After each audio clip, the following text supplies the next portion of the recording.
What's up, guys? Welcome back to my channel, and if you're new here, then welcome to our little corner of the internet. Today we're going to be watching a video titled How America Detects Every Missile Launch on Earth. I don't know, I feel like this is such a foreign concept to me. I didn't even know, like, I understand that there's radars and you can see if there's action and you can see certain things, but I did not know how advanced it was until recently. Like, my head just didn't wrap around the fact that you can detect missiles and you can stop missiles. Like, I don't know. I think it's just like such a foreign concept to me. Like, even though I've been told this is how it works, it just, my brain just didn't wrap around it. So I feel like this is a good video to watch for me as well, to learn more. And I hope you guys enjoy watching with me. So, by the way, this reminds me of our first apartment in Finland, in Helsinki.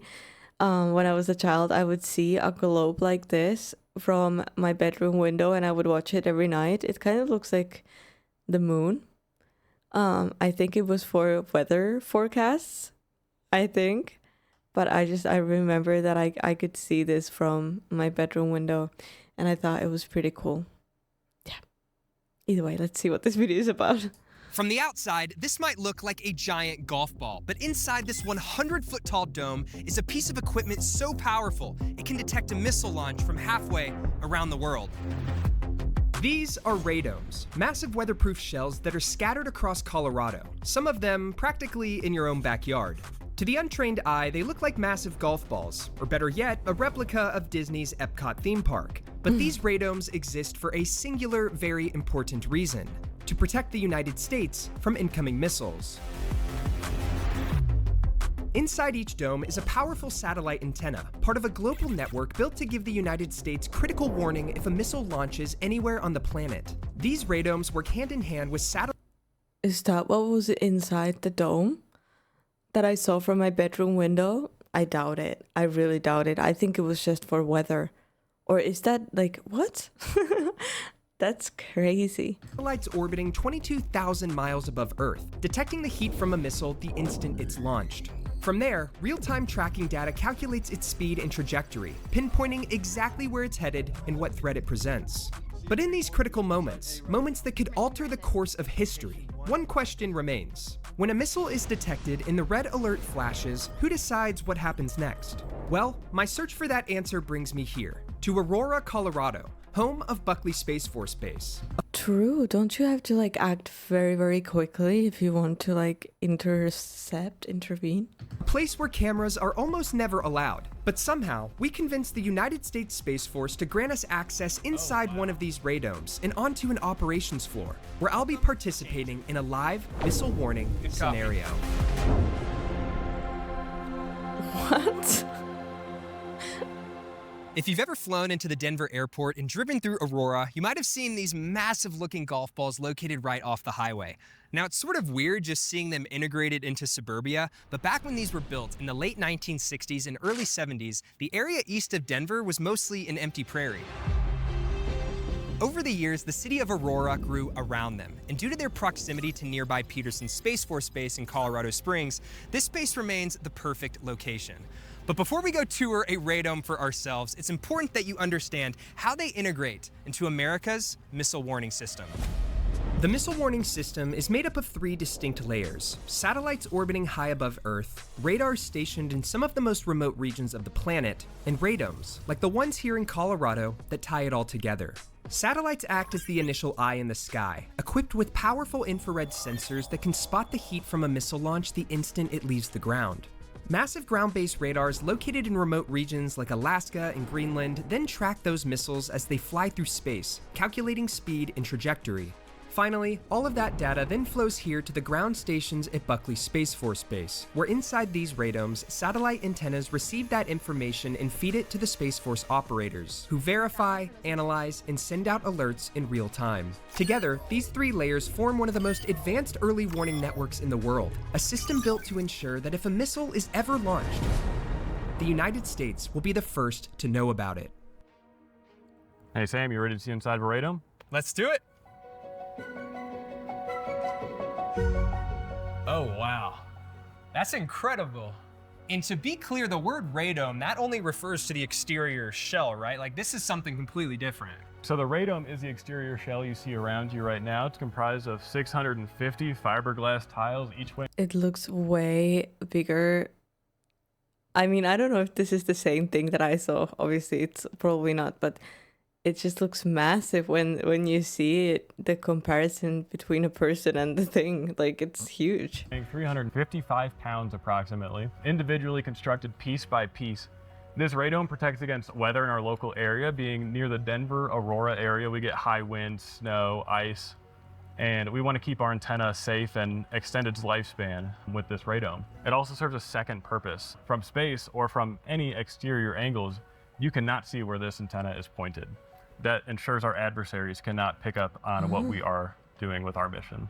Wow. And this antenna right here, this is the mothership, right? This is what all this infrastructure is built to protect.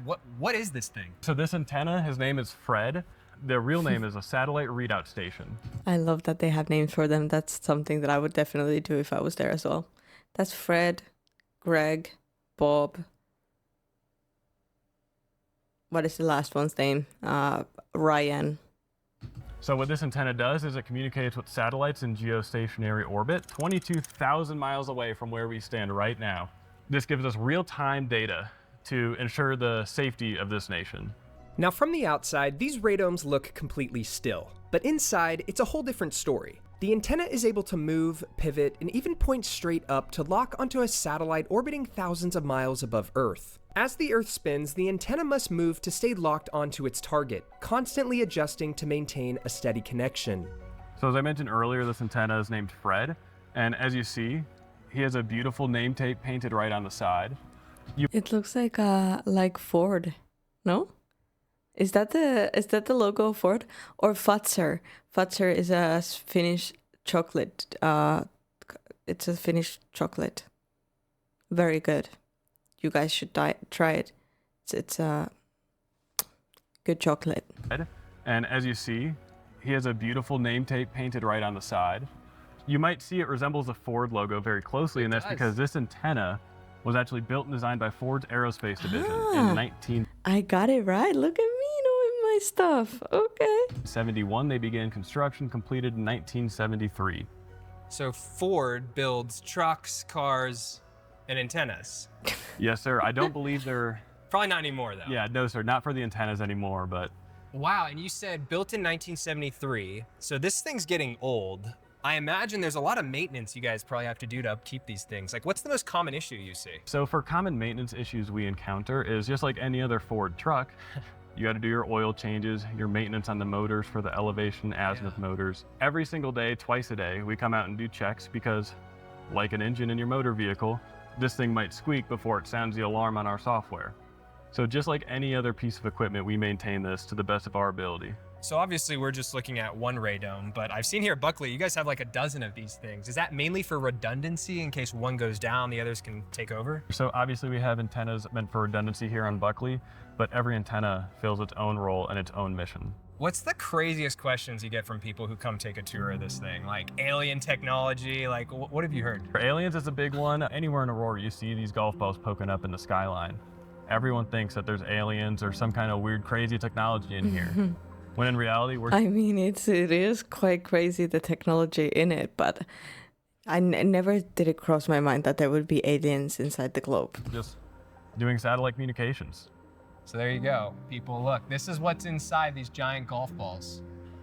I still think there's some crazy stuff going on you're not telling me. You never know. So they just repositioned the antenna for us in what they I love that he said that to him. call the bird bath position. So we've been given permission to climb up this ladder and stand inside the dish itself. I'm going up.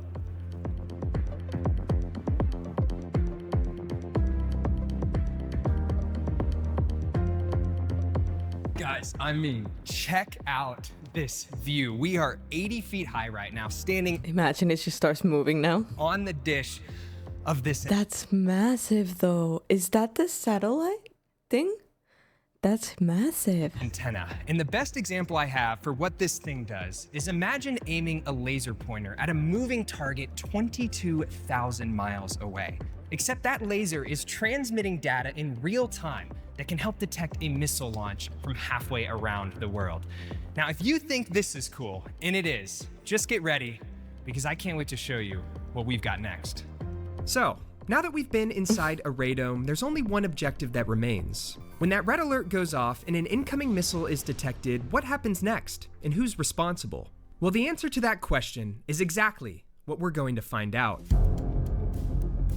So this is it, the heart of America's missile warning system, known as the ops floor. Normally, cameras aren't allowed anywhere near this room because everything that happens behind these doors is classified. This is where the How did they get in there though? That's crazy. Space Force sits alert 24/7, monitoring data from the satellites in the radomes we just toured, and when a missile is launched from anywhere in the world, this is where that alert appears first. Today, we're getting a rare look at how that process actually works. But before we do that, there's a few key players that I want to introduce you to that make all of this happen. First Lieutenant Alyssa Alameda, Crew Commander at Combat Squadron 411. I'm a fan. Specialist 4, Jose Armenta, Cyber Crew Lead. I'm a fan too. Colonel Jason Baker, Mission Delta 4, Senior Leader. Definitely a fan.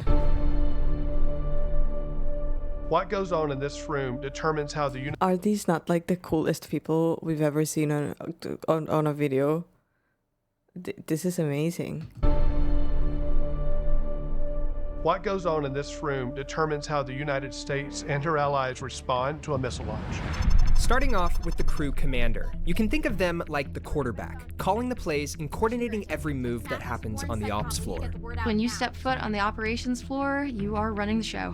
All of the operators, all of the support engineers, all of the intelligence folks who are on that floor answer to you. Lieutenant Mathis, how are phone calls? You are the focal point of that operations floor and almost like the conductor for anything that might happen. Next up is cyber. They make sure that the system that's warning the world about incoming missiles can't be hacked, jammed, or shut down. Without cyber, the missile warning mission just doesn't happen. Primarily, our job is to ensure no outside entities, agencies, specifically nation-state actors are... My hairs are literally up. I don't know if you can see that. This is crazy. within our weapon systems. And finally, the Mission Delta 4 Senior Leader. Most of the time, they're not actually present in this room because their job is to help oversee the entire mission. Mission Delta 4 executes the missile warning, missile track mission for the United States.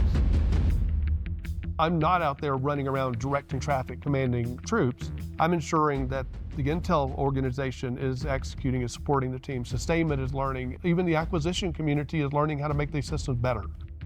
We would not have been effective as a nation without the men and women of Mission Delta 4 executing the mission, protecting this nation.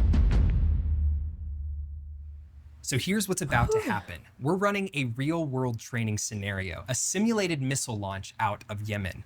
And what you're about to see is how this team would respond if a real missile was launched, and how seconds can make the difference between a warning and catastrophe. We are seeing loads and loads of missiles being shot at one time, or volleys. Saw a significant increase in missile activity to the tune of about 300 missiles in one day, and that was unheard of at the time. That's a high volume. Typically, you might see anywhere between 6 and 20 missiles within a whole shift.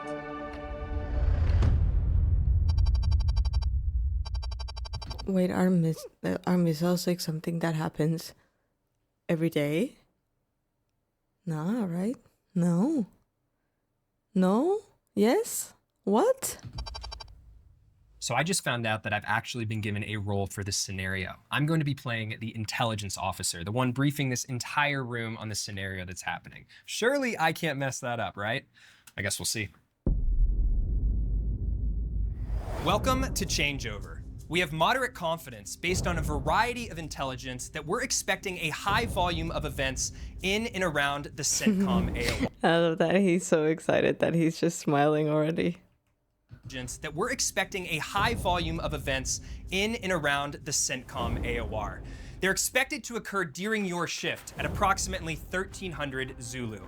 The most likely course of action being 10 missile launches, with the most dangerous being 20 or more. Based on historical data, we're expecting these launches to come from the vicinity of Site Alpha. Incoming launch! The scenario kicks off with what we call detection. Our satellites orbiting above Earth detect overhead persistent infrared, which for missiles are energy signatures. They take that data and downlink it to the radomes here near our operations floor. That data is then shuttled to our operators, and it's what we see on our screens every day.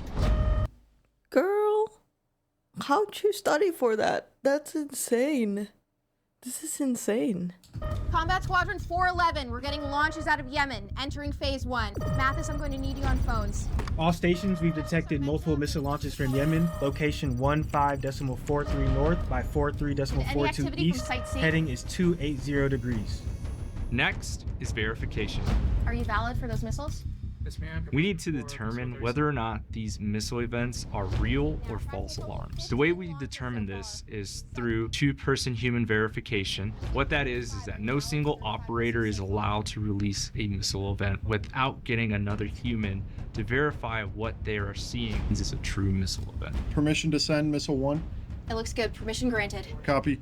Now what you're seeing here isn't just a drill. It's the exact process this team uses when the alerts are real. In June of 2025, during the 12-day war between Iran and Israel, hundreds of missiles and drones were launched across the region in one of the largest exchanges of fire in recent history. Space Force operators were the first to detect those launches, track their trajectories, and verify the data, providing critical warning to US and Allied commands to help protect forces and civilians on the ground. During Operation Midnight Hammer, when US B-2 stealth bombers struck Iranian nuclear sites, Buckley Space Force Base played a pivotal role in early detection and tracking that made that mission possible. In the days that followed, Iran launched a barrage of missiles at US and coalition bases, a direct retaliatory response to those strikes. Specialist Non, how are we looking? I have 25 missiles right now, but the tempo's picking up. And finally, dissemination. Intel. Ready for update? Time is 1301 Zulu. Location is 15 north by 44 east. Good copy. This is data of incoming missile strikes, where we're providing that data across multiple theaters, across the command, across the community to warn the public.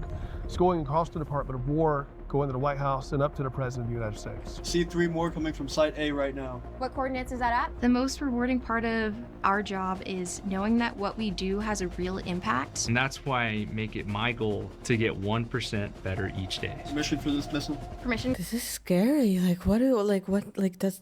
you get like a phone alert, or like what happens? What if something happens? Will I get like a phone up, or what do I do?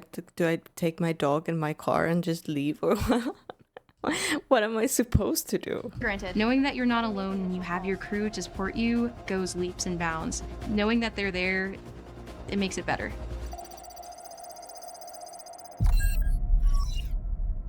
Are there any more indications and warnings? Negative, ma'am. No more indications. All launches are final. Good work, team. I mean, that was intense. I'm like still sweating. How different would you say that is from a real world scenario? I'd say it was very accurate. The feeling is the same, staying calm while in chaos. These Guardians have seen many similar events real world. Well, it was a privilege just to be able to be here and watch you guys in action and to actually play a small part myself. So I feel like on behalf of America, I just need to say thank you. Now, as my time at Buckley Space Force Base neared its end, I was told there was one more individual we'd have the opportunity to meet. Brigadier General Casey Shaggy Beard. He helps oversee the Space Force's front line, the people, the technology, and operations that keep watch over Earth and space every single day. And for us, that meant grabbing our camera gear and making the drive from Buckley down to Colorado Springs to close out this video with the person who knows this mission better than just about anyone else. So I thought we'd start off with Wow, I'm so impressed with these people. the softball question. This is the Space Force after all, so are aliens real? Oh, that's a great question. You know, we'll have to get you read into a few things. I know we're unclassified right now. I'd like to think so, but I don't have any evidence to suggest right now. I just had to ask, but in all seriousness, the Space Force has been around since 2019. That's right. I still feel like it's largely misunderstood. So what would you say to those watching who are still trying to understand what the Space Force does? Yeah, great question. We exist fundamentally to contest and control the space domain. But we do that by extension under 3 core functions. We have 3 core functions in the Space Force. The first is space superiority, the second is global mission operations, and the third is space access, which you've actually seen a little bit of. Space superiority consists of about 3 mission areas: orbital warfare, electronic warfare, and cyber warfare. Global mission operations, where we're focusing on largely today, missile warning, satellite communications, position navigation and timing, think GPS. And then lastly, space access, as I mentioned, space launch, very visible, very understandable. To accomplish those missions, the Space Force, like every other service, designs, develops, generates, and employs those forces to ensure that we can contest and control the domain and leverage the domain for national security and national prosperity. So from an outsider's point of view, you guys have some of the coolest base locations I've seen. The facilities are like brand new and nice. The uniforms aren't too bad either. It's pretty nice in the Space Force. It is, but make no mistake, standards are high. Physical fitness is still a critical aspect of what we need to do. As you can imagine, if you're conducting operations at 2 a.m., you got to have mental acuity to be able to make sense again of what you're seeing, to make the right decisions. But it isn't too bad. It's a formidable challenge that we have, but it's also the newest service. And what that also means is that we're experiencing, developing and understanding the newest form of warfare. What does it take to secure access to the domain? It's a high stakes environment. Every single day they go out and step into the console to make sure that we are secure, and our nation honestly doesn't even know that they're doing their job if we're doing our job, if you will. So high tech, high stakes operations every day. That's what Guardians do. So there you have it. Hopefully next time you drive through Denver and see those giant golf balls on the horizon, you'll know that they're part of a mission that never stops. If you're interested in learning more about the opportunities available in the Space Force, you can visit spaceforce.com to start your journey today.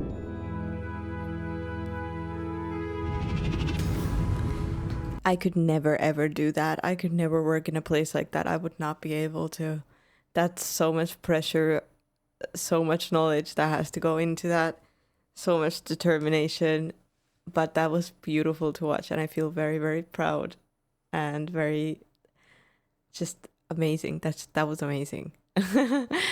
Guys, thank you so much for joining me for this video. I really hope you enjoyed it as much as I did. Please leave a like, subscribe if you haven't yet, and I'll see you guys in the next video. Bye!